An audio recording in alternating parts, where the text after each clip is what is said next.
Cette année, la saison hivernale a été capricieuse. Le manque de pluie en début de la saison fait de plus en plus place à des pluies diluviennes dans des délais très courts, alors que la saison de pluie n'est pas terminée. Conséquence, plusieurs localités de la région font face à des inondations suite aux fortes précipitations enregistrées le 17 juillet dernier. C'est le cas de la commune rurale de Gafati, dans le département de Myria, qui a reçu 208 mm d'eau de pluie, provoquant d'énormes dégâts, notamment des jardins et greniers inondés, des maisons effondrées et des centaines de personnes sinistrées. Des sans-abri qui sont actuellement casés dans des écoles. Le témoignage de cette sinistrée qui n'a eu la vie sauve que grâce à Dieu. Avec mon mari, nous avions eu à peine le temps de prendre nos enfants et de fuir. L'eau est venue très vite et la maison s'est écroulée. Gidimouni, à environ 70 km, a également essuyé des précipitations d'une intensité inhabituelle, avec plus de 200 mm en 2 jours. Ici aussi, les impacts sont visibles. Des maisons effondrées, la montée des eaux du lac, avec 157 champs et jardins engloutis.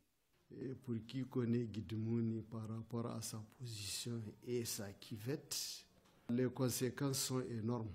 Ça va porter un coup très dur à l'économie. La population de Gidimouni qui ne vit pour l'essentiel que du jardinage. Et c'est sans doute à Hamdara que le phénomène semble d'une ampleur exceptionnelle. 262 mm recueillis, que la saison des pluies n'est pas terminée.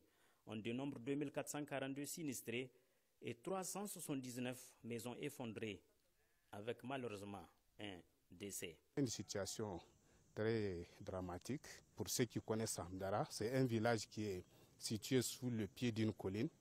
Et l'eau quitte les collines pour traverser le village. Maintenant, c'est lors de son passage là qu'elle cause des dégâts. Et déjà, le mois se lisait sur le visage de ces sinistrés. Vous savez, les situations de dégâts et de pertes sont toujours des moments douloureux et de stress.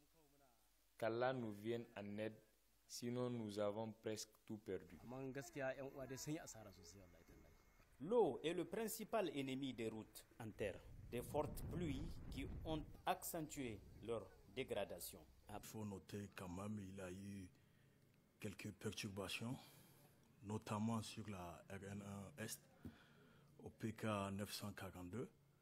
Il y a une digue qui a cédé et puis ça a occasionné l'ensablement sur la chaussée.